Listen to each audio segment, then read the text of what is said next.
네, 1주차 이제 해설 들어가도록 하겠습니다. 개강인데 문제 풀어보시니까 난이도는 어떠셨어요? 네, 분명히 쉬운 거 아니에요. 6월 모의고사보다 어려운 거 맞죠? 라고 누가 물어보셨는데 6월 모의고사보다 약간 어렵게 문제 냈습니다. 6월 모의고사는 그래도 정말 기본적인 거 내용 위주에서 살짝씩만 좀 더 어렵게 냈다면 이제 영역별로 들어가는 거면 제가 복습하는 용도이기 때문에 분명히 아는 건데 어디서 본 거 같은데 생각보다 설단 현상이 되게 많이 일어날 거고 적는 게 쉽지 않도록 문제를 낸 거라 최근에 기출 문제를 되게 많이 참고해서 문제 냈거든요. 그래서 적는 게 쉽지 않으셨을 거예요. 그리고 실제로 현강 치신 분들은 이제 문제를 제가 한번 다 훑어봤죠. 여러분들 답을 쓴 걸 빠르게 훑어봤는데요. 제가 생각한 것보단 잘 적으셨어요. 제가 생각한 것보다 분명히 디테일을 살려서 답을 적는 게 중요한데 생각보다 잘 적으셨고 이제 인강 들으시는 분들을 위해서 몇 가지 안내 말씀을 드리겠습니다. 첨삭은 2주차, 4주차, 6주차 문제 첨삭 진행할 건데 첨삭 제출해야 되는 일정이 있고 게시판에 올려야 되는 일정이 있으니까 그거 잘 지켜주시고요. 가급적이면은 안 보고 쓰시는 게 제일 좋겠죠. 검정색 펜으로 안 보고 최대한 적어주고 도저히 내가 이걸 첨삭 받을 게 아닌 것 같은데 내가 너무 못 적었는데 그럼 초록색이나 검정색 펜으로 추가적으로 내가 답안을 적어보세요. 오픈북으로. 근데 오픈북으로 적는다고 할지라도 보고 옮기면 안 돼요. 보고요. 한번 봤죠. 그럼 순간적으로 그 내용 기억하겠죠. 그걸 다시 적어보는 거예요. 보고 옮기는 오픈북이 아니라 보고서 닫고 봤던 내용을 다시 한번 빨리 암기해서 정리하는 그런 식으로 적어주고 도저히 그것도 안 되겠으면 첨삭할 때 질문 달아주세요. 초록색으로 질문 달아주시면 그 밑에 제가 피드백으로 답글 달아드리겠습니다. 그렇게 해야 여러분들도 성적이 오르고 저도 이제 지도 방향을 정확하게 잡을 수가 있어요. 자, 일단 간단하게 여기까지 안내드렸고 본격적으로 문제에 들어가도록 하겠습니다.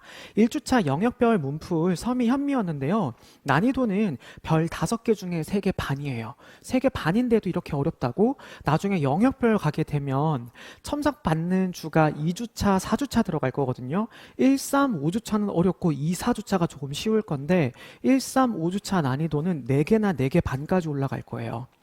그러니 미리 쓰는 연습을 최대한 많이 한다고 보시면 되고 지금 영역별은 사실상 남들이 다 맞출 수 있는 개념들이라면 나도 맞춰서 쓴다라는 연습에 조금 더 초점을 맞춰주시면 되고 제가 단과 때 최근의 문제 트렌드들을 보면 절대 단과 강의나 기본 강의에서 다뤘던 내용으로 문제 풀 수 있다 없다? 절대 안 된다. 그렇다고 내가 지엽적인 것만 파도 된다 안 된다? 절대 안 된다. 기본을 바탕으로 써야 되고 지엽적인 문항들이 한두 개씩 나온다 그랬죠. 그래서 도판을 한두 개씩 여러분들한테 툭툭 던진다고 그랬어요. 처음 보는 도판들이 한두 개씩 있을 건데 물어보는 내용은요. 도판에 관련된 내용들이 아니라 그 도판이 속해 있는 사조들에 대한 개념이라서 어렵게 생각하지 말고 객관적으로 그냥 단순하게 들어갔으면 풀기가 쉬웠을 거예요. 그래서 제가 힌트로 맥락을 생각해서 풀어보라 라고 안내를 드렸던 거고요. 자, 아래쪽에 있는 내용 한번 보도록 하겠습니다. 기흥, 니은에 들어가야 되는 내용을 하나씩 봐야 되는데 자, 힌트가 있고 생각보다 낙히신 분들도 있을 건데 그래도 A형 1번은 거의 다 맞추신 것 같아요. 서양 미술에서 벽면을 장식하기 위해 다양한 재료를 이용하는 기술 중 하나로 작은 유리나 도자기, 돌 등의 자잘하게 쪼개어 붙이는 방식을 의미한다. 고대에서부터 사용되었는데요. 그리스에서는 모자이크는 자연성. 일단 모자이크가 나왔으니까 정답은 모자이크가 아니겠구나라는 걸 여러분들이 감을 잡으실 수 있겠죠. 그리고 아래쪽에 보게 되면 헬레니즘 시대의 바다 모자이크에서는 유색 대리석이 활용이 되었다라고 하는데 중세에 가서는 성서의 내용을 전달하거나 성인을 묘사하는 데 주로 사용되었고 이때는 주로 사용했던 것들이 주로 무엇을 사용을 했냐 정교한 형태 정방형이나 다각형 형태로 짜여진 돌이나 색 유리를 사용했어요. 이때 제가 힌트를 조금 적게 드렸거든요. 원래의 원문에는 작은 요 사이에 뭐가 들어가 있었을까요? 유리라는 명칭이 들어가 있었어요. 근데 너무 힌트가 쉬울까봐 유리를 빼고 작은 조각을 이라고 가져온 겁니다. 정답은 테세라가 되겠죠. 자, 제가 테마파크 마지막에 정답을, 답지를 완벽하게 공개하지 않을 거다라고 얘기를 드렸었는데, 이유가 몇 가지가 있어서 얘기를 드리자면, 문제풀이 이제 공유하시는 분들 있다는 거 저도 아는데, 이거를 작년에 팔다가 저한테 걸리신 분이 계신데, 그분이 저한테 후배였어요. 그래서 제가 그때 뒤통수를 한번 맞고, 아, 안 되겠다. 그냥 문제 같은 거를 강의에서 들을 수 있게 이제 보여드려야겠다 해서 이제 일부 보여드리는 거라, 답지는 제가 중간중간 보실 수 있게 여기 띄워둘 겁니다. 그래서 지금 여러분들이 가지고 있는 답지랑 비교해서 한 번씩 보시면 될 거예요. 자, 어쨌든 테세라라고 나와 있는데, 단순히 이걸 풀었다라고 끝이 아니라 확장되는 지점을 봐야겠죠. 여러분들이 공부하셔야 되는 부분은 뭐냐면, 첫 번째로는 헬레니즘에서는 뭘 사용했었다? 유색, 대리석을 사용했다. 그리고 중세에 가서는 유리를 사용했다. 그럼 확장돼야 되는 포인트는 뭐가 될까요? 바로 이 두 가지를 비교하는 것. 그래서 로마나 헬레니즘 같은 경우는 묶어볼 수 있겠죠. 로마나 헬레니즘을 하나로 묶어보면 이때는 주로 재료가 뭐다? 대리석이다. 그런가 하면 반대로 중세 같은 경우에는 무엇을 사용했다? 모자이크 중에서도 색, 유리, 테세라라고 한다. 이 부분의 확장점을 잡고 여러분들이 공부를 좀 더 하시면 되겠죠. 요거 비교해 놓은 거 우리 교재에 있었는데 혹시 기억하실까요? 서미 교재 1권에 보게 되면 로마 제국 때 모자이크 비교하는 거, 중세 모자이크랑 비교하는 거 페이지 한쪽 날개에다가 적어 놨었거든요. 그거 여러분들 복습 한번 더 해주시면 될 거예요. 자, 아래쪽으로 내려가도록 하겠습니다. 자, 이번엔 스테인드 글라스 내용이 나오는데요. 스테인드 글라스를 보게 되면 세균리를 창이나 천장에 이용하기 시작한 것은 7세기경 중동 지방에서 비롯되었으나 정작 예술적 발전을 보인 것은 바로 중세 고직 시기에 프랑스를 비롯한 북유럽 지역 일부였다. 자, 지금 이거는 처음에는 위쪽에 있는 거랑 비교 단자로 세교류로 시작을 했는데 시기적인 구분으로 넘어갑니다. 한번 보게 되면 고딕을 우리가 나누게 되면 크게 세 가지로 구분된다고 얘기를 했었습니다. 그걸 지금 여기에서 나눠서 설명하죠. 근데 일부러 오답을 유도한 게 하나 있어요. 보시면요. 11세기에서 이 기법이 전해졌지만 12세기 이후 교회당 건축에서 이 예술은 본격적으로 발달한 것으로 파악된다. 당시 프랑스 건축은 유리창의 형태를 점차 뾰족하고 긴 란셋 창의 형태를 본따 만들어지기 시작하며 이 란셋에서 명칭을 가져온 초창기 고딕을 우리가 뭐라 그럴까요? 란셋 창을 올려라. 랑세 올레라고 얘기했죠. 근데 거기에서 시작했다가 줄이기 시작한 초창기 형태였다가 중간에 뭐가 들어가죠? 그러나라고 하면서 반전이 들어가요. 그래서 그러나를 보게 되면 13세기 중반부터 발전한 땡땡 양식이라고 니은이 나오죠. 그럼 랑세올레 다음에 유행했던 게 뭐냐? 빛이라는 힌트가 들어오는데 성당 내부에 풍부한 빛을 도입하기 위한 구조적 실험을 진행을 했다. 생유리 면의 크기가 작아지고 방사형으로 뻗어나갔다. 빛이 뻗어나갔다. 요건 뭐였죠? 레이오낭으로 들어가는 거예요. 그래서 정답은 레이오낭이 정답이 되는 겁니다. 여러분들 잘 안 보이시겠네요. 레이오낭 양식이 해당이 됩니다. 자, 그럼 여러분 문제 하나 더 내볼게요. 란셋에서 레이오낭으로 갔어요. 마지막으로 넘어가면 플랑보아양, 플레임이랑 보아양이 불꽃이 피어오른다라는 의미이기 때문에 마지막에 그런 고딕식이 설명이 되면 뭐가 나오겠어요? 불꽃처럼 올라간다라는 설명이 나오게 되면 플랑보아양, 고딕의 시기를 세 시기로 구분할 수 있다. 그럼 이건 프랑스죠. 근데 영국도 우리가 두 개로 구분할 수 있다고 했어요. 첫 번째는 수직이었어요. 두 번째가 뭐였을까요? 첫 번째는 수직이었고 두 번째가 명칭이 되게 애매했어요. 장식적 스타일이라고 얘기했었잖아요. 그래서 이게 맞나라고 했는데 그게 맞아요. 그래서 제가 테마파크에서 미술대사전 나눠드렸던 거 한 번 더 체크해 보시면 되겠습니다. 아마 영국 거는 나올 확률이 좀 적어요. 수직 양식 말고 뒤에 것까지 구분하진 않겠지만 이 세 가지 시기 구분은 여러분들이 한번 보실 필요가 있습니다. 자, 이렇게 이거 외에는 정답을 줄 수 있는 게 없어요. 레이오낭 혹은 레이오낭 다 됩니다. 테세라 말고 다른 거 정답 안 됩니다. 그리고 2번 문제에 넘어가겠습니다. 2번 문제는 기베르티 작품이잖아요. 근데 이 작품 여러분들 거의 대부분 비교하게 되면 항상 브루넬르스키랑 대조를 하는데 방법적에서 여러 개를 떠가지고 한 번에 붙이냐 아니면 한 번에 주물을 뜨냐 그것만 보실 거란 말이죠. 근데 여기 또 주물이잖아요. 기법을 물어볼 수 있어요. 같은 도판이라도 다른 시야로 바라볼 수 있는 준비를 하셔야 한다. 요거 한번 체크해 주시고요. 르네상스 초기에 접어든 피렌체는 예술과 기술이 융합된 공방 체계로 들어가는데 자, 여기서도 여러분 낚이시면 안 돼요. 우리 문제 예전에 기출문제 냈던 거에서 영감 받아서 냈어요. 명암법 문제 낼 때 사람들 정답이 키아로스큐로랑 테네브리즘이랑 정분단됐던 거, 양분됐던 답들 문제 기억하실까요? 근데 거기에 제가 정답을 찾아가는 건 뭘 보라 그랬죠? 어느 나라 말로 무슨 뜻인지를 보라 그랬죠. 그럼 여러분 이탈리아어로 가게라는 의미를 지녔다. 지금 여기서 물어보는 게 뭐예요? 이탈리아어라고 되어 있죠. 지칭되어 있는 게 가게라고 되어 있죠. 사실 이거 동의어 많아요. 제가 여러분들 채점할 수 있도록 최대한 많이 드렸는데 이게 이탈리아어라는 말이 없다면 여러분들이 쓴 답이 거의 정답이 될걸요? 여러분들 정답이 뭐일 것 같아요? 아뜰리에, 워크숍 다 돼요. 근데 문제는 이탈리아어이기 때문에 가장 확실한 정답 보테가가 정답입니다.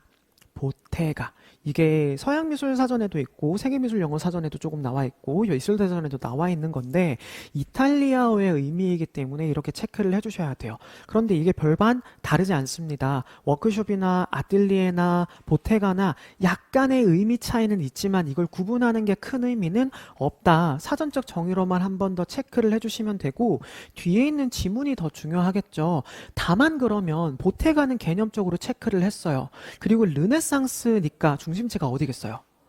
로마였잖아요. 로마니까 이탈리아어로 보테가라는 말 언제까지? 주로 로마 지역은 보테가라고 명명하는 게 맞아요. 근데 바로크 시대에 우리가 워크숍의 대가라고 불렀던 사람이 누구였어요? 바로크 시대 워크숍 하면 떠올라야 되는 화가 루벤스였어요. 근데 왜 루벤스는 보테가라는 말을 안 썼을까요?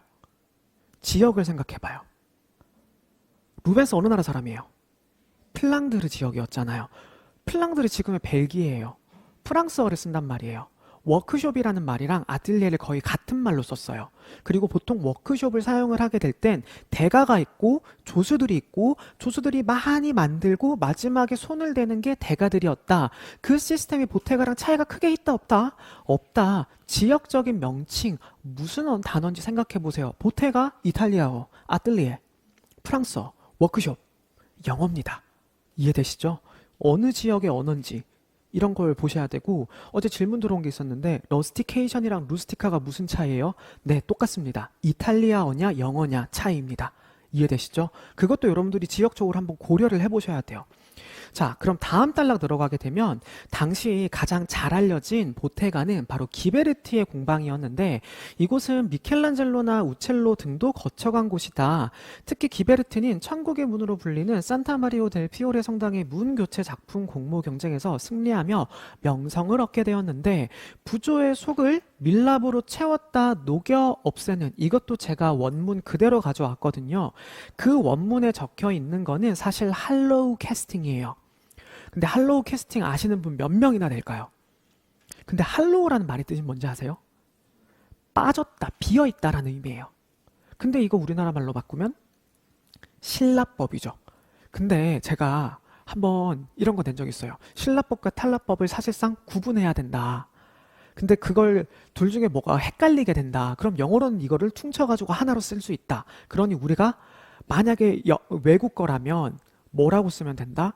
로스트 왁스라고 쓰면 퉁칠 수 있다라고 얘기를 들었죠. 그래서 얘는 정확하게는 신라법인데 신라법과 함께 플러스로 할로우 캐스팅 그리고 로스트 왁스 캐스팅까지 전부 다 정답이 되는 겁니다. 자, 뒤쪽으로 넘어가서 이번에는 3번 문제 확인해 보도록 하겠습니다. 3번 문제도 사전 문제예요.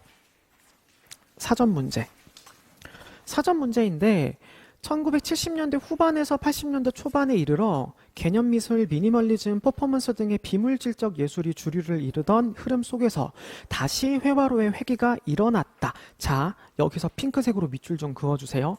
저는 올해 시험 문제가 나온다면 이 부분을 좀 확장해서 공부를 하실 필요가 있다고 생각을 합니다. 그래서 얘를 확장 포인트로 잡아두고 조금 이따 해설 끝나고 한 번 더 설명을 드릴게요. 특히 1982년 독일의 베를린의 현대미술관에서 열렸던 이 전시는 이러한 회화, 회귀 경향을 대변하는 대표적인 기획전으로 당시의 정치적, 사회적 분위기를 반영하는, 자, 힌트는 여기 있어요. 당시의 정치적, 사회적 분위기를 반영하는 강렬하고 주관적인 회화들을 집중적으로 소개하며 세계적인 반향을 일으켰다. 힌트가 거의 없는데 굳이 힌트라고 하자면 요거예요. 그리고 사전을 조금이라도 공부를 하셨다거나 하면 여기 들어갈 내용이 뭔지 아실 거예요. 그리고 밑에 한번 계속해서 읽어보도록 하면 이 전시에 참여한 작가들은 비평가 피터 슈나이더가 정신의 표현으로서의 회화의 부활이라고 평한 경향을 보여주었으며 형태의 왜곡, 격렬한 붓질, 상징적 도상 등을 통해 작가 개인의 내면과 사회의 불안을 드러냈다. 근데 이런 경향을 유럽에서는 대표적인 사람 여러분들이 떠올릴 만한 게 바젤리츠나 헤겔 등이 있고요. 미국에서는 바스키아나 줄리안 슈나벨 등의 대표적인 작가로 꼽힌다. 자, 여기서 조금 문제 꼬아서 낸 거 맞고 제가 유도한 게 뭐냐? 일단 기획은 못 적는 사람이 많을 거예요. 그냥 한번 점검해보자 이렇게 꼬아서 내거나 2025학년도 문제가 힌트가 없었기 때문에 이렇게 나올 수 있다. 그리고 니은 같은 경우에는 이런 경향인데 분명히 오답을 제가 유도한 게 뭐냐? 뉴 이미지 페인팅이나 뉴페인팅이나 신표현주의 이 셋 중에 하나는 정답이 나오게끔 만든 거예요. 근데 위에 피터 슈나이더가 명명했다라는 게 힌트예요. 일부러 이걸 가져왔어요. 그리고 이것도 1982년 전시 명칭이다 라고 힌트를 가져온 거예요. 그럼 힌트가 뭐다? 당시의 정치적, 사회적 분위기, 그 시대의 사회적 분위기를 반영한다라는 단어 혹시 기억하실까요? 시대, 정신, 혹은 자이트가이스트예요. 근데 우리가 공부할 때 제가 팁을 드렸던 게 자이트가이스트라는 명칭 나올 수 있습니다. 단답으로 나올 수 있기 때문에 그 개념이 시대정신이다. 이것만 외워주세요. 라고 했는데 그 똑같은 게 문제가 이렇게 나오면 적을 수 있는 사람이 거의 없겠죠. 그래서 한번 체크만 해주세요. 아, 자이트가이스트 전시는 1982년에 이루어졌다. 우리나라 독립운동가들 몇 년도에 무슨 모임 외우는 거랑 거의 비슷하겠죠. 예전에 기이한 추상이나 아니면 뭐 응답하는 눈 이런 전시 명칭도 시험 문제 나왔었기 때문에 이런 거 대비 필요합니다. 그리고 아래쪽에 보게 되면 이런 경향은 피터 슈나이더 이름 자체가 독일 사람이에요. 독일어니까 신표현주의가 정답이 되는 겁니다. 그럼 A, B, C, D 정답만 일단 한번 보여드리자면 이렇게 정리해 볼 수가 있어요. 1번은 테세라, 레이오낭이 되는 거고요. 보테가, 할로우 캐스팅, 실라퍼, 로스트왁스, 자이트가이스트나 신표현주의, 시대정신 이렇게 정리가 된다고 보시면 되겠죠. 자, 정답 이렇게 한번 더 체크를 드렸고 다시 책으로 돌아가도록 하겠습니다. 문제로 돌아가겠습니다.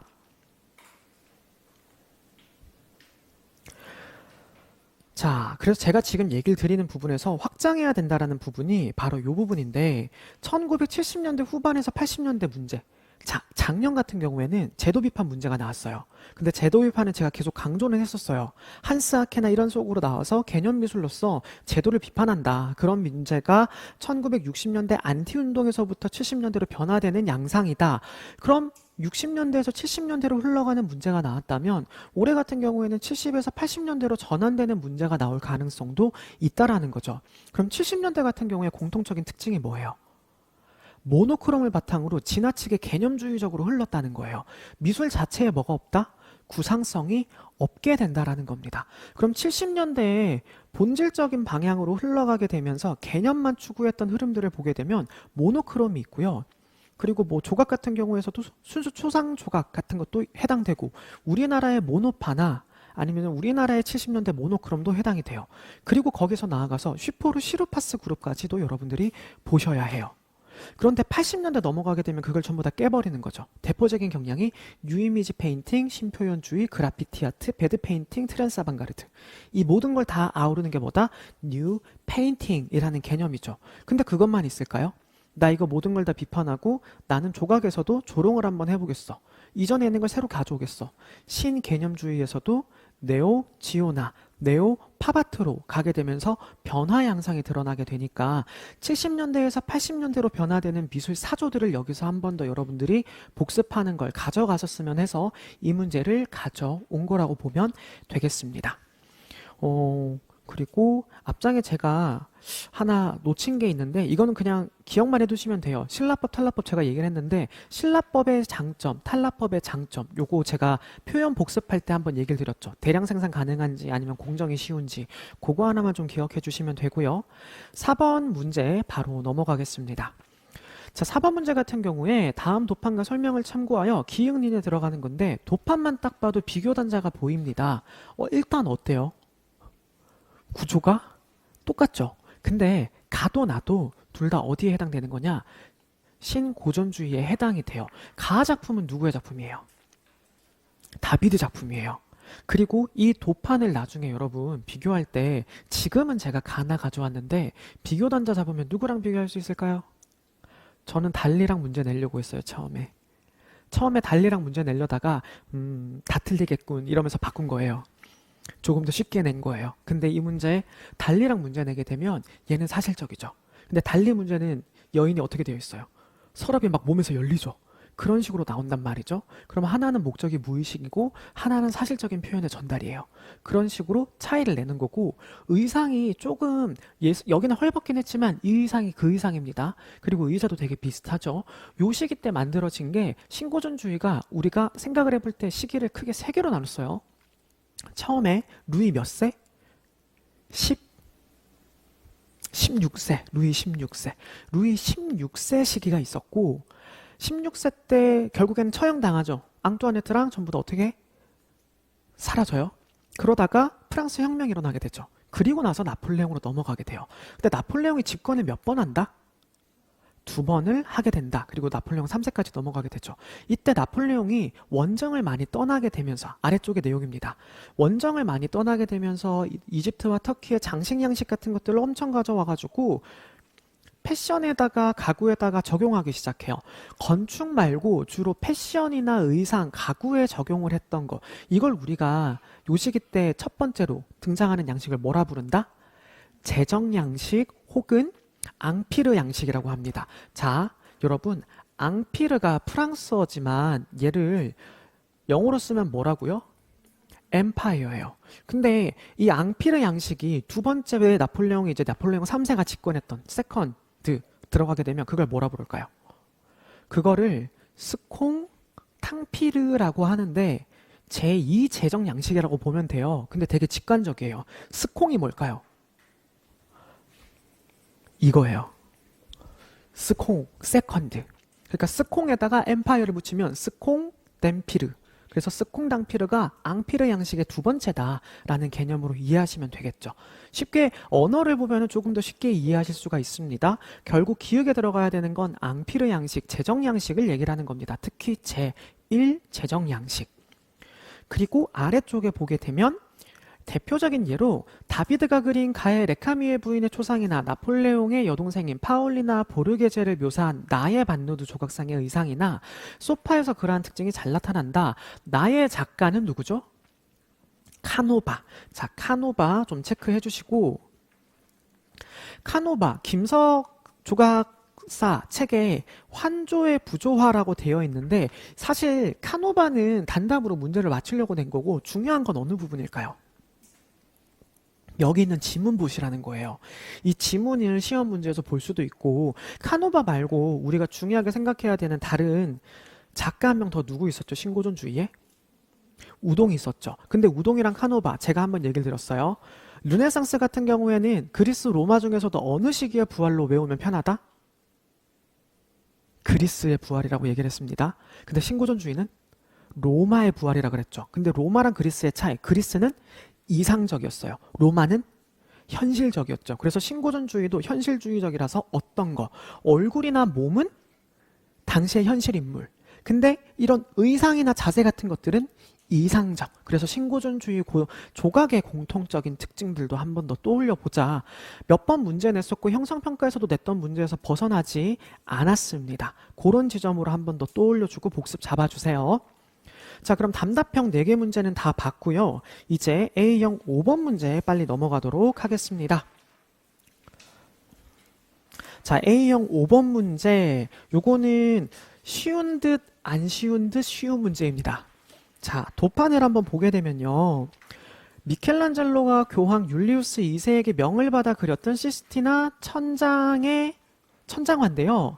자, 방식을 보게 되면 많은 습작을 남기기도 했고 제작 방법이 프레스코인데 프레스코를 그리기 위해서는 우리가 무엇을 주로 많이 한다? 습작을 많이 그린다. 그리고 계획을 꼼꼼하게 제작한다. 왜 계획을 꼼꼼하게 세우는 걸까요? 우리 프레스코의 가장 큰 단점. 매일매일 그릴 수 있는 분량이 정해져 있기 때문에 우리가 그 지역, 그걸 바르는 양, 그리고 그릴 수 있는 부분, 그래서 조르지오, 그 다음에 뭐 인타치오 막 이렇게 막 단어 같은 거 되게 많이 분류해서 외웠죠. 기출문제 나왔던 거. 저도 막 단어 다시 말하려면 헷갈려요. 여러분들 헷갈리고 안 떠오르는 게 정상입니다. 그런 것들도 시험 문제 나올 수 있지만 그걸 이렇게 문제를 낼 수 있어요. 특히 2025학년도에는 뭐가 나왔어요? 콰드라투라랑 소틴수가 나왔단 말이에요. 근데 제가 무슨 생각을 했냐? 그게 나왔으면 이 천정한 시험 문제 나올까요? 나올 가능성은 적거든요. 근데 갑자기 불현듯 그런 생각이 드는 거죠. 근데 거기에 꽂혀 있는 사람은 답안했을 때 왠지 그런 거에 꽂혀서 답을 쓸 것 같은데 역시나였습니다. 어떻게 답을 쓰냐? 여기 콰드라투라랑 앙시를 물어보는 내용은 하나도 없어요. 근데 여러분들은 답지에 그걸 쓰고 있을걸요. 앙시로 썼다. 자, 일단 보면요. 그리자이유 방식이라는 걸 물어봤고요. 습작에 대해서 물어봤는데 일단 기역의 제작 방식을 물어봤으니 그리자이유의 개념을 쓰면 돼요. 그럼 그리자이유의 개념은 뭐예요? 회색조로 그린다. 키워드 머릿속에 떠올려 보세요. 회색조로 그린다. 왜 회색조로 그렸어요?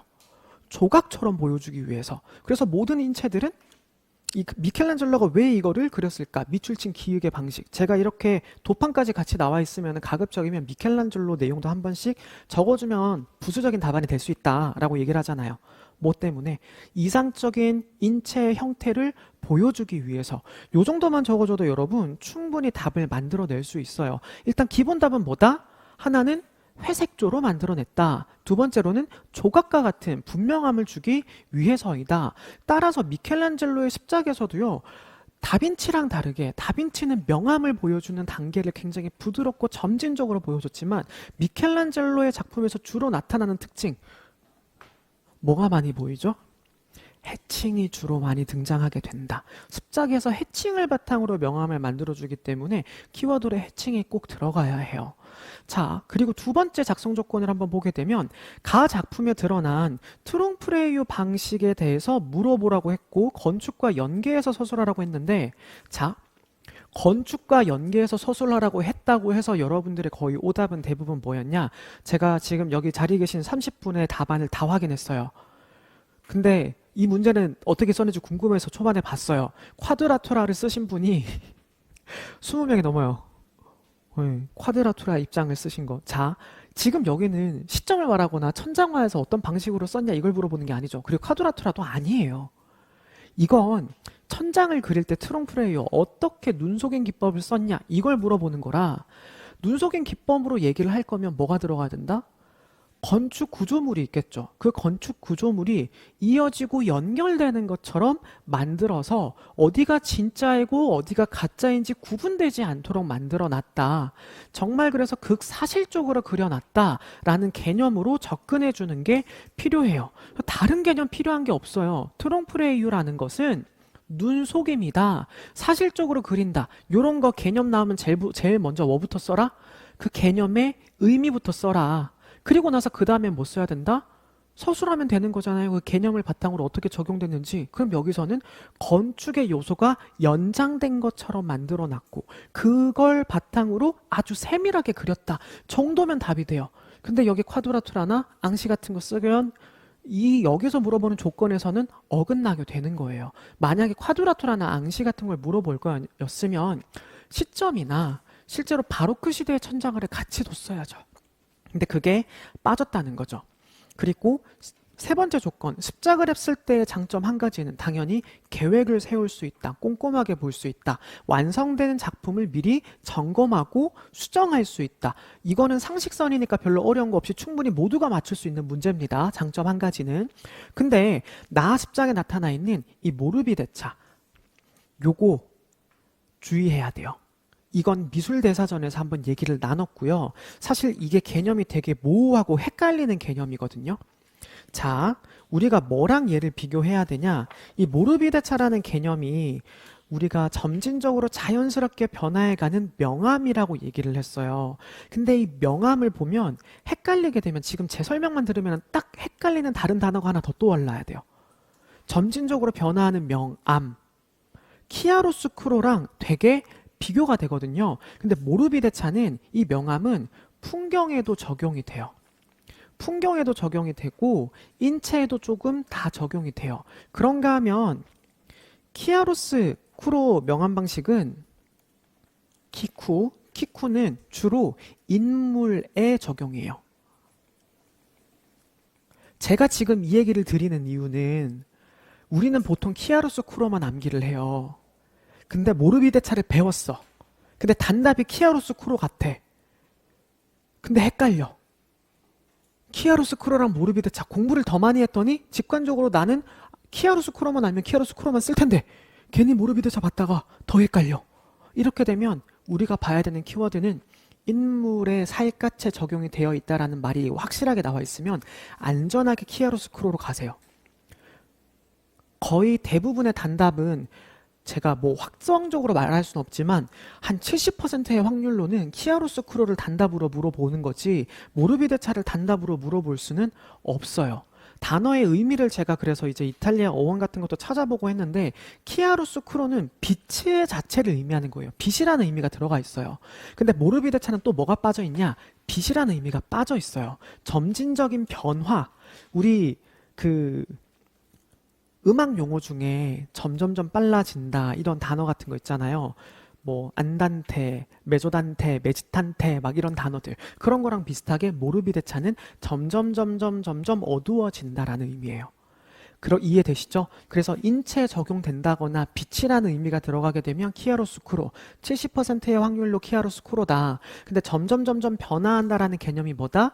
모르비데차라고 보면 되겠죠. 그럼 이 모르비데차와 나도판에 나타나는 가장 큰 차이점은 점진적인 변화하는 명암이 있어야 되는데 얘는 점진적인 변화 명암이 아니라 꽤나 명쾌하고 정확한 형태감이 나타나기 때문에 방금 전에 제가 여기에서 뭘로 나타낸다? 미켈란젤로는 조각을 좋아했던 사람이고 그리자유로 아주 명쾌한 흔적을 보여주려고 했던 사람이에요. 그 결과 해칭을 사용해가지고 정확한 형태 감각을 보여줬기 때문에 모르비데차보다는 해칭을 더 많이 사용한 사람입니다. 그래서 문제의 답을 보게 되면요. 위에 조건 1, 2는 그냥 보시면 되는데 3번을 보면 모르비데차는 미묘하게 변화하는 부드러운 명암을 의미한다. 섬세하면서도 미묘하게 융합되는 색조, 점진적 변화. 이게 키워드예요. 점진적 변화. 이게 제일 중요. 부드러운 명암, 점진적 변화. 그리고 미켈란젤로는 선명한 해칭을 이용하고 명확한 윤곽과 사실적인 묘사, 근육을 보여준다. 만약에 여러분들이 여기에서 에코르세를 적었다. 그 정도면 이거 근육을 보여줬다 이거랑 비슷하게 볼 수 있는데 사실 이거 자체가 키워드가 들어가는 게 중요한 게 아니라 여기서는 뭐가 들어가야 돼요? 명확한 윤곽을 잡았다라는 말, 사실 이게 더 중요해요. 이걸 떠올려줬다라는 건 긍정적인 거예요. 근데 이걸 못 떠올렸다고 하더라도 얘가 채점되는 요소보다는 뭐가 더 채점이 많이 된다? 명확한 윤곽이 채점될 수 있는 가능성이 더 높다라는 겁니다. 그럼 다른 분들의 답안을 한번 비교해 보도록 하겠습니다. 첫 번째 분의 답을 한번 보게 되면요. 회색의 한 가지 색상으로 어둡고 밝은 명암과 섬세한 드로잉이 가능하다. 회색의 한 가지 색상, 명암 표현. 근데 뭐가 없다? 조각적인 표현이 없다. 그러니까 키워드가 둘 중에 하나밖에 없네요. 그럼 채점 기준으로 이건 몇 점밖에 못 받는 거죠? 0.5점밖에 못 받는 거예요. 분명히 이 개념을 아는데 1점짜리 답안이어야 하는데 0.5점밖에 못 받으니까 인출을 늘려라. 가짓수를 계속 떠올려라. 그리고 밑에 보게 되면 건축의 기둥, 팀파뇽 등 건축적 요소의 소재로 입체적 표현, 섬세함, 섬당을 서술적 표현하기 위해 소틴수에서 위에다 올려보는 앙시 나왔죠 또. 소틴수 앙시 이거 의미 있다 없다? 없다. 여기에서 해결되는 내용 아니고요. 또 잘못된 거. 팀파뇽 같은 경우에는 어디에 위치하죠? 로마네스크 건축물의 내부가 아니라 어디예요? 외부의 정면 입구예요. 그러니 이분은 아직 건축 구조물에 대한 이해가 안 됐기 때문에 명쾌한 이해가 필요한 겁니다. 팀파뇽도 빠져야 돼요. 물론 팀파뇽이 있다고 해서 채점이 안 되는 거예요. 안 되는 건 아닙니다. 근데 뒤에는 설명이 건축적 요소까진 좋아요. 입체적 표현이 들어갔대요. 이러면 채점이 안 돼요.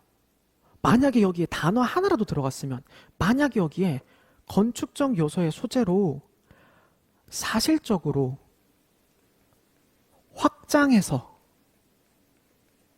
이렇게 적었다면, 사실적으로 확장해서라고 적었으면 채점이 될 건데 여긴 키워드가 있다 없다? 없다. 이렇게 되면 이건 완전히 0점 처리가 되는 거죠. 이해가 되시죠?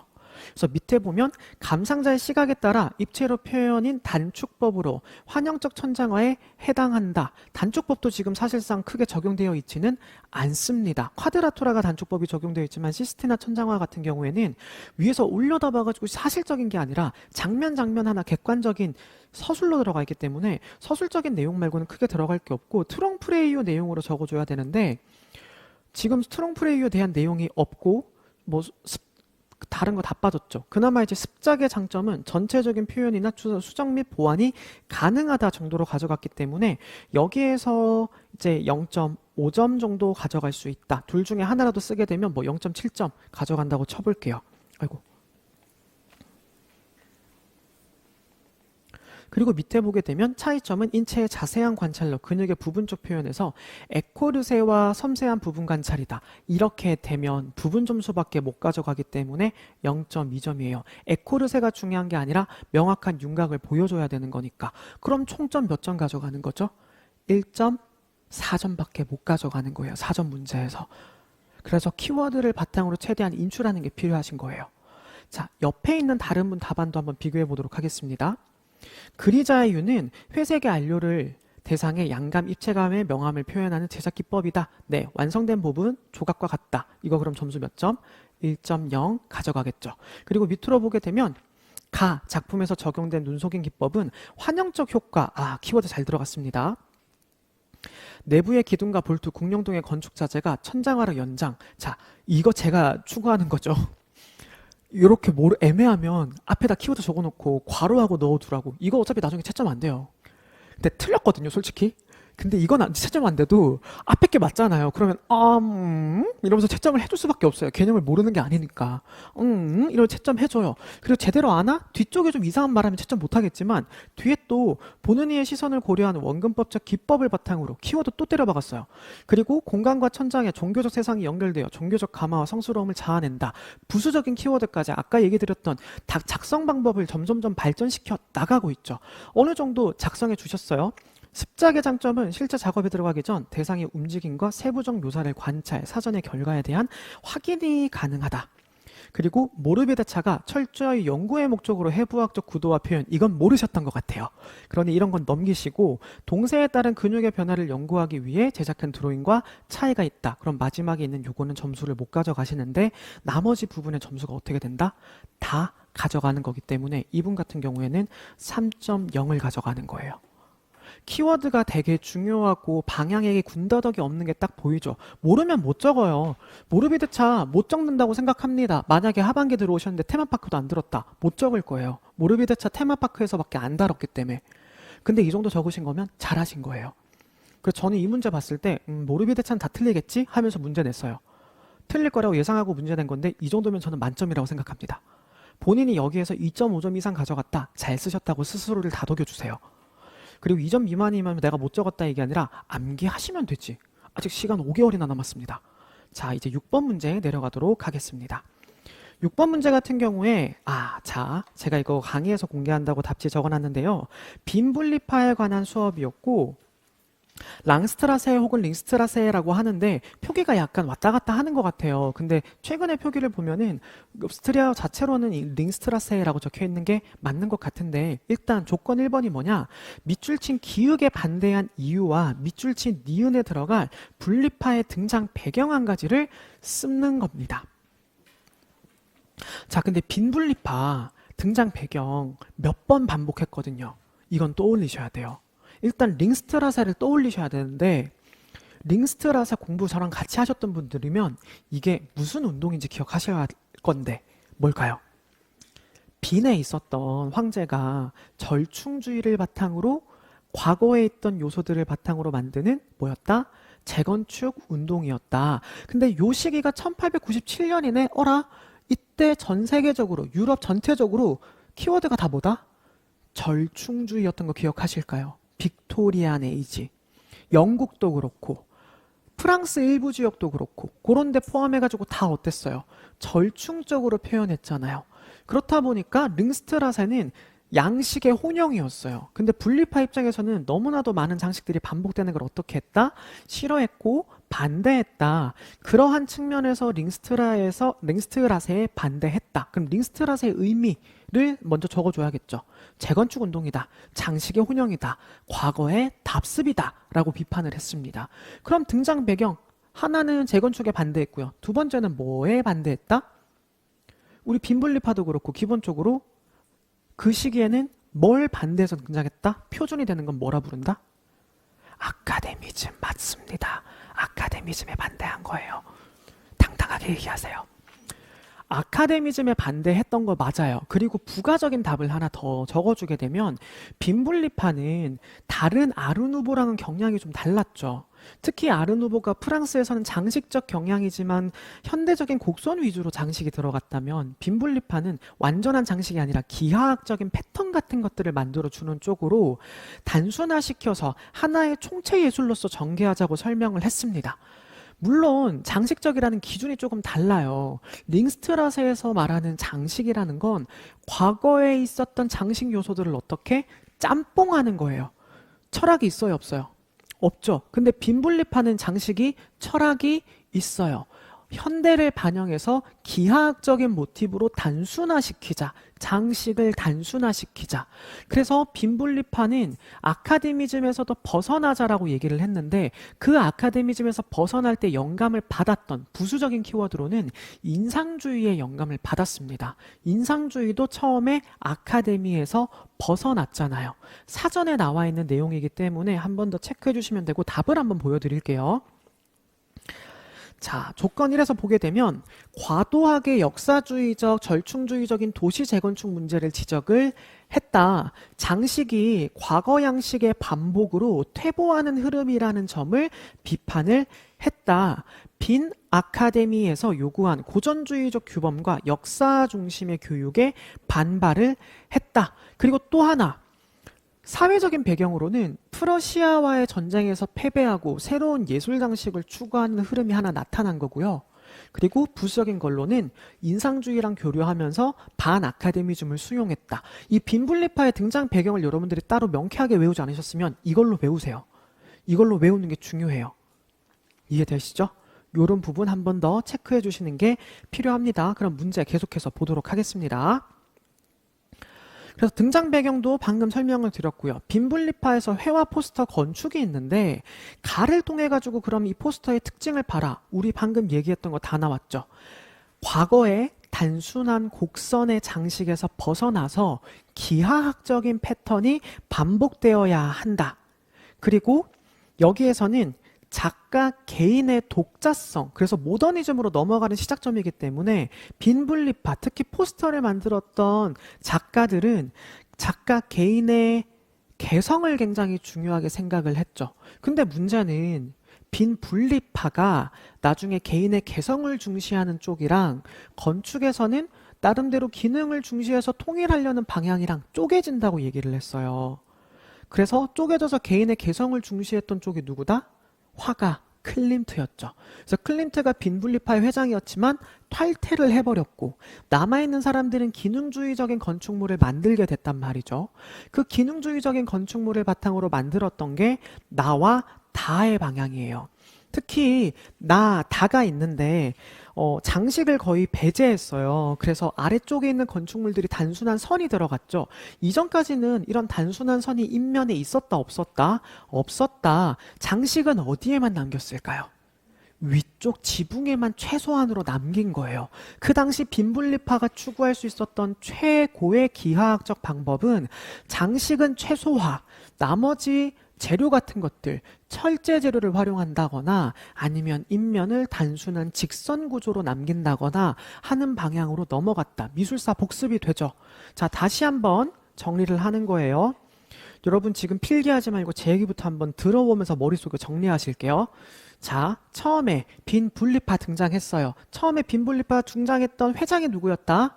클림트. 과거의 장식 링스트라사에서 벗어나자. 근데 얘가 주장했던 건 개인의 개성이었죠. 근데 빈 분리파는 총체예술을 추구했기 때문에 화가만 있었다? 아니다. 건축가, 디자이너, 공예가, 조각가 다 있었죠. 그러다가 건축이란 공예는 기능적이고 대량 생산에 맞는 방향을 추구해요.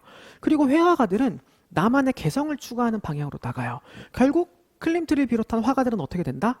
튕겨져 나가게 된다. 이렇게 튕겨져 나간 애들 클림트의 제자의 에곤 슐레, 그리고 뭐 르동 같은 애들, 얘네들을 우리가 사조까지는 아니지만 경향으로 분류하게 되면 무슨 경향이라 그런다? 꿈속이나 무의식을 막 상징주의라 그랬잖아요. 상징주의적인 표현을 가져간다. 그래서 얘네들을 상징주의 경향으로 따로 빼는 거예요. 개인의 개성. 그런가 하면 기능주의적인 방향을 가지고 갔던 애들이 우리 빈 분리파에서 추구했던 것들을 상품으로 만들고 싶은데? 라면서 만들었던 거. 설립한 게 빈 공방인 거예요. 그래서 빈 공방에서 앉는 기계, 요제프 호프만의 건축물 같은 게 나오고, 혹은 오토 바그너의 건축물 같은 것들도 여기에 해당이 되는 거죠. 그러니 흐름이 이렇게 갈라진다라는 것만 잘 기억하면 포스터나 건축이나 적는 게 어렵지 않다. 포스터는 과거의 장식에서 벗어나지만 실제로는 어떻게 이 포스터는 패턴, 기하학적인 것들을 활용하는 패턴으로 넘어간다라고 답을 정리하면 쓰는 건 그렇게 어렵지 않아요. 미술사에서 여러분들이 이 흐름만 잘 잡아주면 되는 거예요. 그럼 다른 분들은 답을 어떻게 적었나? 첫 번째 거 답 비교를 해보겠습니다. 자, 보면 도시개발계획으로 전통적 아카데미 양식과 고전적인 건축 중심의 미술 양식을 강요했다.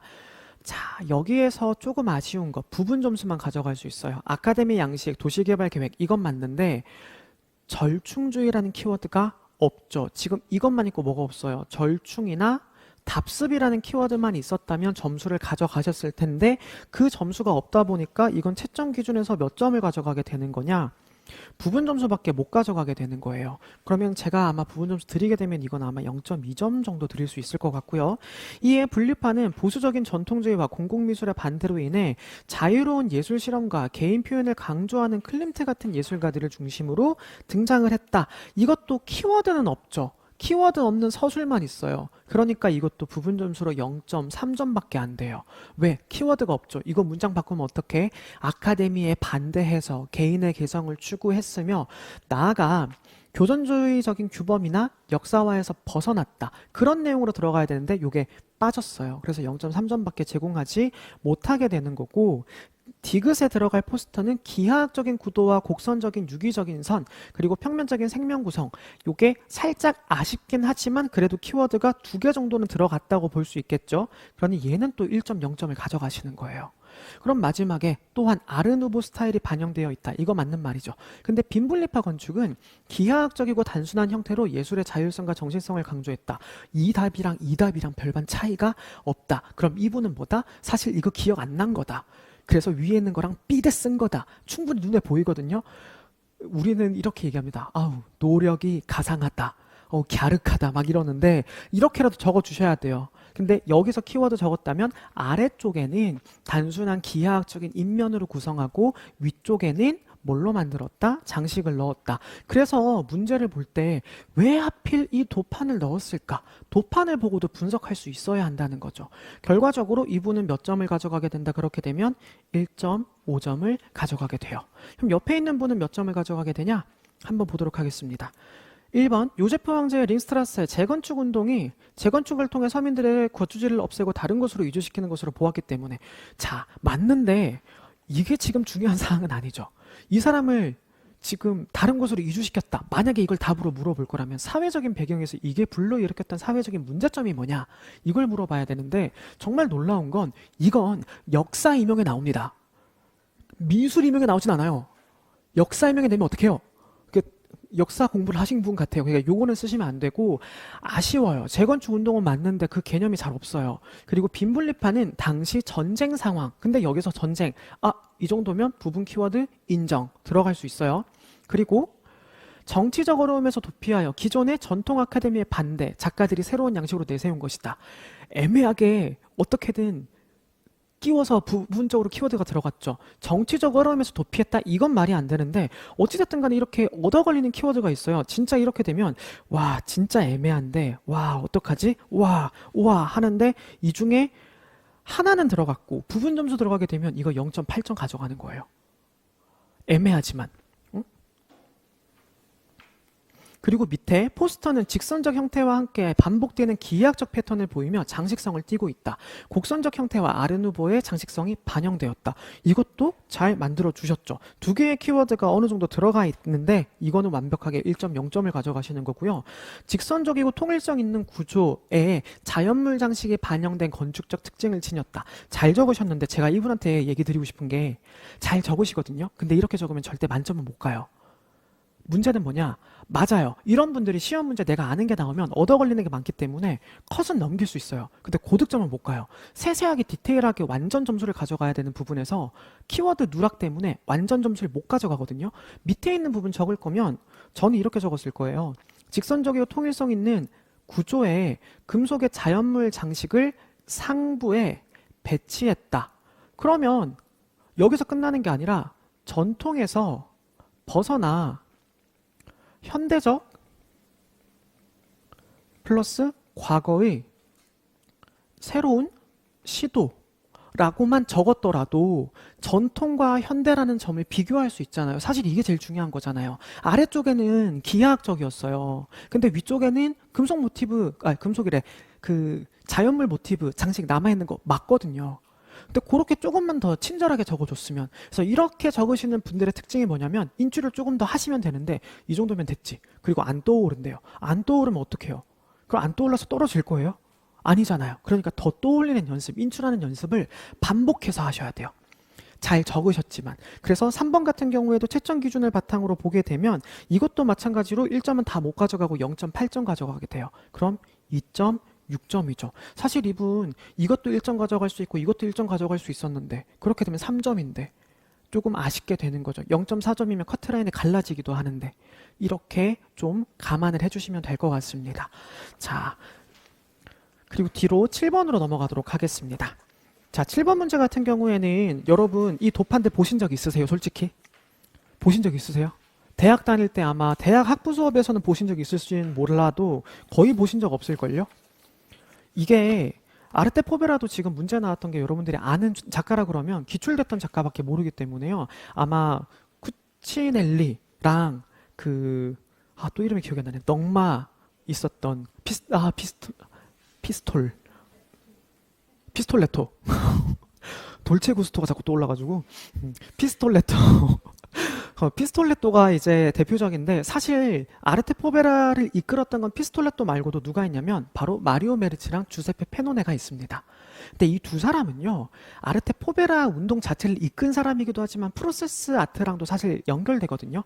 지금 제가 이 도판에 대한 주제 같은 것들을 물어본 건 아니에요. 그리고 문제에 답을 적을 수 있는 힌트들도 아래쪽에 적어놨어요. 그럼 의미를 한번 보게 되면 가는 마리오 메르츠, 자연물과 인공물을 결합한 구조물을 통해 비정형과 순환성 그리고 생태적 리듬을 드러낸다. 여기에 답의 힌트는 나와 있어요. 완벽하게 못 적더라도 순환성이나 생태적 리듬 이거 과정예술에서 보는 거에서 어떤 게 되죠? 사라진다거나 아니면 실제 자연과 함께 한다거나 하는 그런 키워드가 공통돼요. 그럼 나를 보게 되면 작가의 신체 흔적과 자연의 감각적 재질을 통해 시각에 의존하지 않는 무엇? 촉각적인 경험을 강조한다. 경험이라는 건 결과가 있다 없다? 없다. 만지면서 과정으로 넘어가는 거기 때문에 그 순간에서 계속 확장되는 거죠. 하나에 멈춰 있는 게 아니라 변화가 되는 시점이란 말이에요. 그런 걸 지금 문제에서 다루고 있는 거예요. 그리고 아래쪽엔 아르테포베라 설명을 하는데 문제는 위에는 도판에 관해서 물어보는 게 없습니다. 아르테포베라가 등장하게 된 배경 두 가지 서술할 것, 여러분들 아는 거 다 떠올리면 돼요. 일단 아르테포베라 몇 년대? 1960년대. 제가 여러분들 거의 가스라이팅 했었죠. 1960년대 하면 떠올려야 되는 거.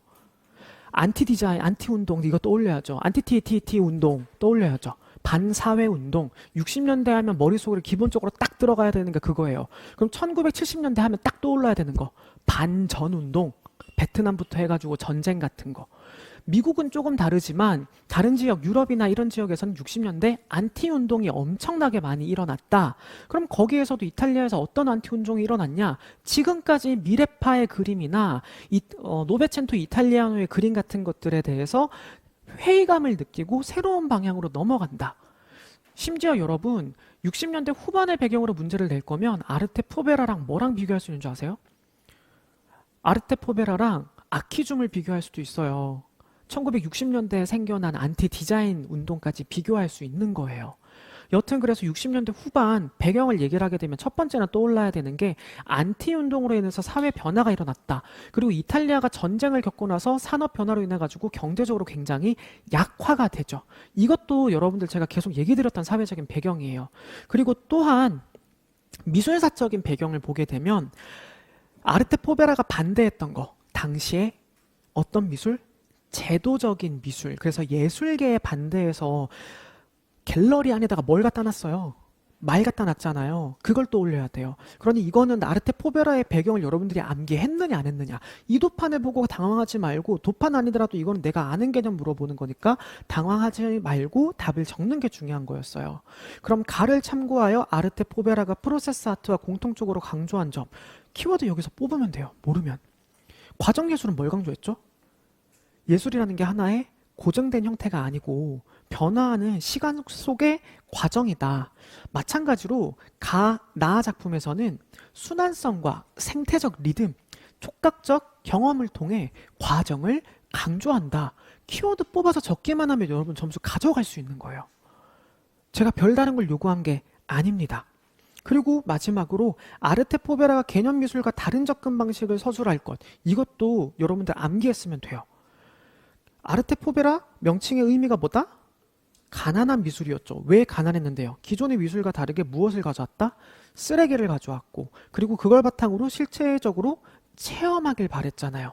아르테포베라랑 개념미술 우리가 비교할 때도 아르테포베라는 실질적인 경험과 체험을 강조했던 미술 사조였는데 개념미술은 지나치게 무엇? 이지적인 사고를 통해서 아이디어만을 강조했다라는 측면에서 차이점을 지니게 된다라고 설명을 드려서 답지를 한번 보게 되면 그 내용이 그대로 나와요. 자, 과정예술 보게 되면 관람자가 직접 참여하는 과정, 결과물보다도 과정 자체가 중요한 예술 행위로 간주.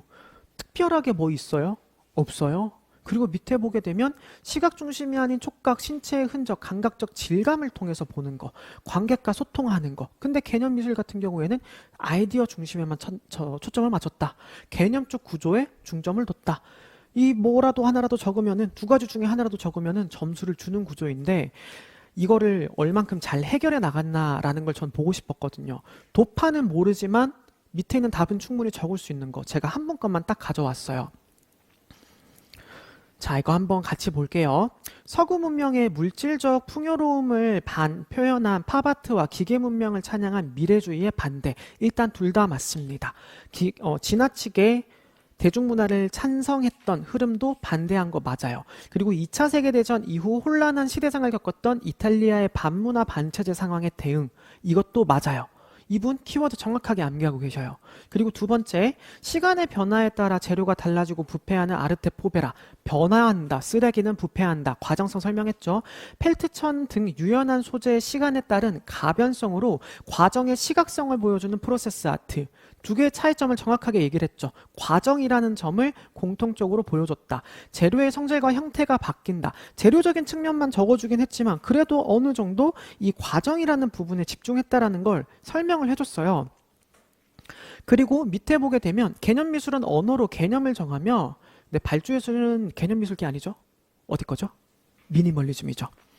작가는 창조가가 아닌 매개자로 수동적 입장이라면 아르테 포베라는 관객의 참여를 유도시키며 일상성을 강조한다. 그럼 이렇게 치면 기준으로 한번 보게 되면 일단 둘 다 맞췄기 때문에 0.8 가져가고 0.8 가져갑니다. 그리고 따라서 부패한 사회적인 배경 둘 다 가져갔고 완성된 형태 이거 둘 중에 일단 하나는 맞췄기 때문에 0.5라고 적어줄 수 있고요. 과정의 시각성, 재료적인 부분에서 조금 더 설명을 해줬기 때문에 부분 점수를 0.3 가져갈 수 있습니다. 개념 미술을 언어로 설명을 했다라고 했는데 언어로 개념을 전했다. 어쨌든 이게 하나로 들어갈 수는 있잖아요. 뒤에 있는 게 틀렸다고 할지라도 키워드가 있단 말이에요. 0.7점 가져가요. 관객의 참여를 유도해서 일상성, 경험을 했다. 0.7.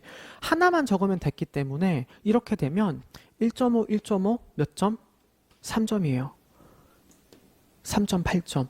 이분이 점수를 3.8점 가져갈 수 있게 되는 거라고 생각하시면 되겠습니다.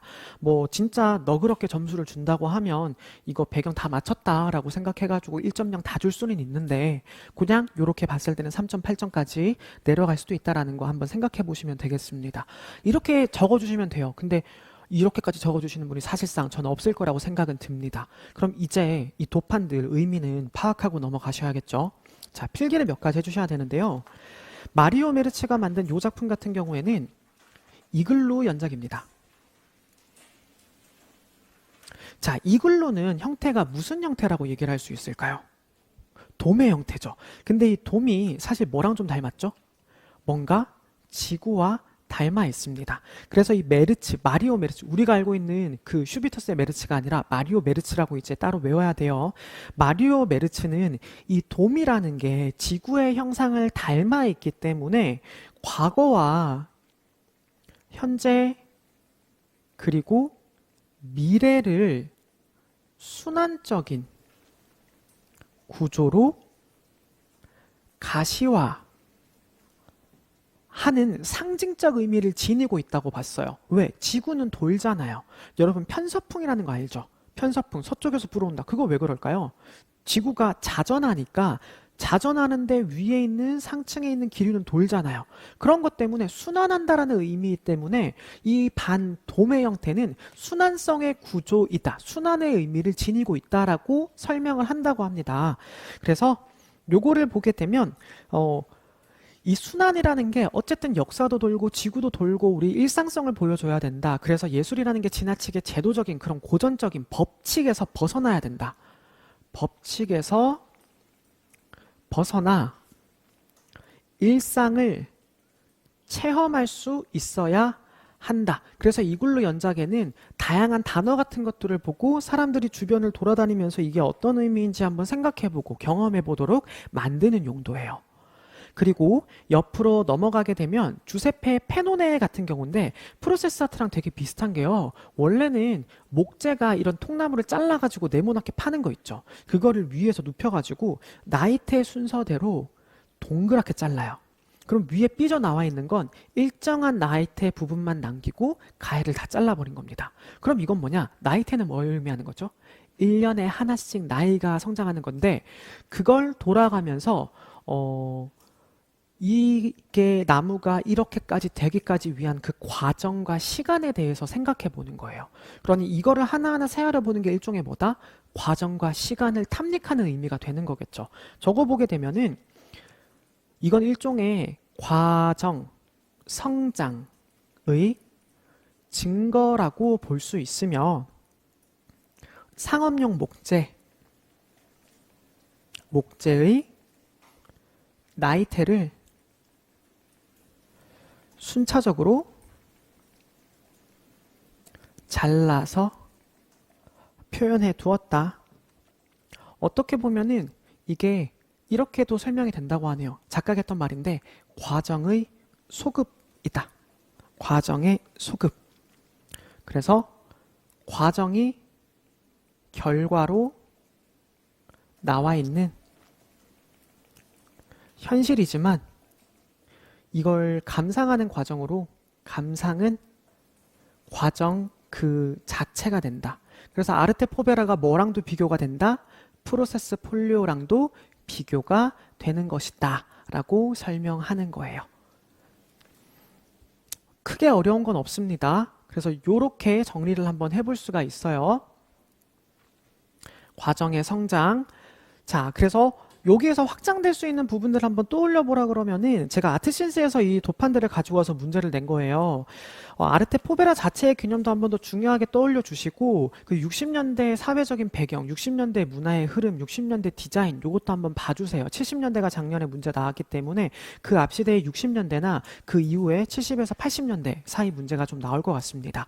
네, 1시간 정도 진행했기 때문에요. 잠깐 쉬었다가 뒤에 있는 거 진행하도록 하겠습니다.